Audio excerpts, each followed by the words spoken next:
of you here are afraid of having body odor? Raise your hand, you all are. How many of you wear deodorant? Well, that drive to wear deodorant and not be perceived as smelly to others, that is the work of some advertisers back in the 1920s who changed an entire culture around perceived cleanliness in order to sell deodorant. The ad industry is very good at getting us to buy things, and that's in part because they've been using behavioral science to craft messages for a very long time. And yet, as communicators, we often have so little knowledge of how they're so good at what they do, and that's because they're often dismissed as bad or as selling you things you don't need. But I'm here to challenge that somewhat today, because no matter what you think about advertisers, we must all agree that they are extremely effective at changing behavior and even shifting culture. Essentially, they have created the most powerful toolbox for creating change. And if we adopt it, we have the opportunity to be even more effective at progressing social good. Now, at the Ad Council, we do just that. We are a nonprofit, but we're structured more like an ad agency. And together with the top issue experts and the most creative minds from the ad industry, we produce work that changes lives on a mass scale. We're evidence of what's possible when we're open to adopting practices from the ad industry. So today I'm going to share 3 practices with you that as change makers, we all can and should adopt. And throughout, I'm going to show how we use these practices in the development of our campaign with the Gill Foundation called Beyond I Do, which aims to raise awareness that in the majority of states in this country, including the state we're in right now, LGBTQ people still lack statewide protections from being fired, evicted, and denied basic accommodations and services. Here's a quick look at one of our video ads. This is the story of Queen and Terrence. Queen is just my everything. Right now, I wouldn't know where my life would be without her. They said chivalry is dead. It's not. Terrence is a gentleman. He opens doors. His smile did it. His smile, his eyes, his knowledge. My landlord, he decided that he wanted me to move based on the fact that I was transgender.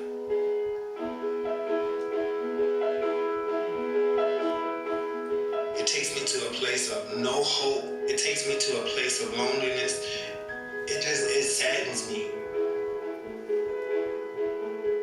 When you discriminate against somebody in housing, where do these people go?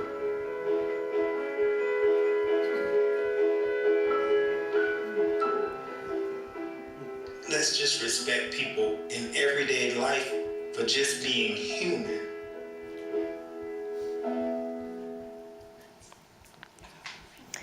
So, to get to where we did with that ad, we started with tip number 1, which is to do your deep research. Advertisers spend billions of dollars every year to understand everything they can about their audience, and that's beyond their demographics, their age, sex, location. That's to understand their psychographics, how they're thinking and feeling and how that affects their behavior. For our campaign, we're not preaching to the choir. Our target is a tough one because it's one that's not fully comfortable around LGBTQ people. But the key is that they can be moved to have empathy for the discrimination LGBTQ people still face. So knowing that, we needed to know everything we could about them. What are their values? Who influences them? What does their environment look like? And what barriers do they face when it comes to doing what we're asking them to do? Advertisers learn all this through exploratory research, where as much as possible they observe and speak to their audiences in their natural environments.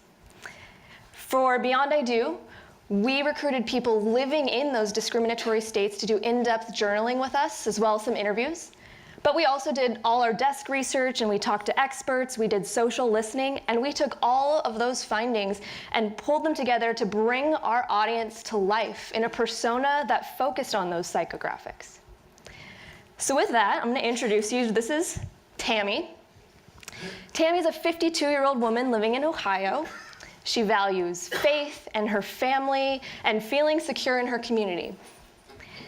She's not fully comfortable around LGBTQ people, but she knows God wants her to love others and leave judgment up to Him. So she says she's in the middle when it comes to things like LGBTQ rights. Plus, she says now that LGBTQ people can get married, we're all equal, right? She feels as long as everyone is free to live their lives and no one's getting hurt, all's right. Now, personas like Tammy, they humanize our audience in a way that simple demographics just don't. And when we can have real empathy for the people we're creating work for, we will create better work. So with Tammy in mind, we created a resource. It's called beyondido.org. It features real stories of discrimination to really humanize this issue, but also includes all of the legal information for those discriminatory states so that she can get the facts. But we went a step further, and we also created frequently asked questions pages so as not to assume that she knows at this point, or even should know, what all of these terms and acronyms mean. And we integrated those right into the stories themselves in order to create teachable moments. Deeply understanding our audience allowed us to create this space that was safe for them to learn and to spark that feeling of, I never thought about this issue this way before. Now, tip number 2 is to meet them where they are. Advertisers have a very sophisticated understanding of the media we consume and how we consume it. And that's because they can create brilliant work, but if it's not getting in front of the right people, it fails. For our campaign, we involved a media strategist in our research and on our team from day one so that we could know ahead of time what type of work we needed to create and where we needed to place it. We learned from all our research they are in fact heavy digital users. So up front, we pursued pro bono partnerships with the biggest digital platforms they use, like Pinterest, YouTube, Facebook. But like a lot of people, they also watch a lot of TV. So we created those TV and video ads like the one you saw to run on channels that they watch. And also we even secured a partnership with Fox to run an interactive version of our ads on their streaming services. Planning ahead, having a strong media strategy from the beginning allowed us to make sure we were creating the right types of ads and putting them out in front of the right types of people, meeting them where they are. Now, the third and final thing today I'm going to recommend is to be nimble and to iterate. This day and age, things in our environment are rapidly changing all the time. And we really need to be able to keep up, especially when we're dealing with an audience who's conflicted and who can be pushed back and forth on an issue. When we first conducted all of our research for Beyond I Do, we learned everything we could about how this audience views LGBTQ discrimination. But more recently, something happened that changed that. Last June, the Supreme Court ruled on Masterpiece Cake Shop versus the Colorado Civil Rights Commission, and you probably saw it all over the media. However, the news sources where our audience is getting this story is likely the one pushing narratives around religious freedom. So we knew that we needed to revisit what we thought we knew about this audience, see if it still held true. So we engaged a very quick online testing platform just to get a pulse on what the new cultural environment was and how our audience was affected. And we learned very quickly that yes, the cake baker case and arguments about religious freedom had captured their attention in ways it just hadn't 2 to 3 years ago. So this had serious implications for our work. We knew that we had to focus on the most vital types of discrimination because we would have trouble getting them to believe that it's never okay to deny a couple a wedding cake because they're gay. But we could get them to say, it is never okay to deny someone's child medical care because that child has 2 moms. And it's never okay to fire someone because he's gay. It's never okay to evict somebody because they're transgender. That's because these types of discrimination align with their values, like family, security. So it makes it harder for them to justify that type of discrimination. It is so important for us to be continuously evolving with our audience so that we can always find that most attainable, small step for them to take.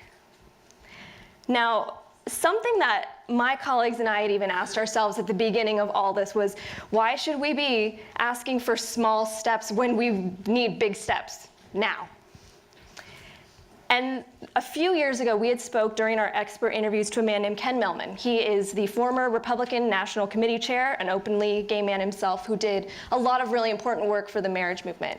And he said something that really resonated with us. To paraphrase, he said, one of the biggest mistakes advocates make is that they forget 5 years ago Obama wasn't for marriage equality, and Clinton signed a law 20 years ago that limited gay rights. Everyone has evolved. So the notion that people should be admonished because they evolved at a different pace than others is just counterproductive. So going back to that question of why we should be accepting of small steps, it's because we have so much to lose when we don't. We risk pushing this audience in the opposite direction into the arms of an opposition who's already fighting very hard for them. But when we demonstrate empathy and we show that we're accepting of small steps, we have so much to gain because that is how you set them on the path to change. So I know I'm running a long time, so just very quickly a little bit about what the impact we're seeing. This campaign, I'll tell you, it's very new, and we all know behavior change takes time, but I'll show you a little bit about what we're seeing so far. In a continuous tracking survey of this target audience in discriminatory states, we're seeing more disagree that an employer and a doctor have the right to discriminate against an LGBT person. And these trends are even more pronounced among the general population in those 31 states. And that's some progress in the real world. These practices here are things that advertisers do naturally, but we're using them to create real-world social change. And budgets aside, these are all things that we should be doing because they are vitally important, even if it means that we have to be a little scrappy with our methodology or with our resources. So that said, I challenge you to use these practices from the ad industry for good. Because if these practices can help advertisers sell generations of people deodorant, they can also help us make this world better. Thank you.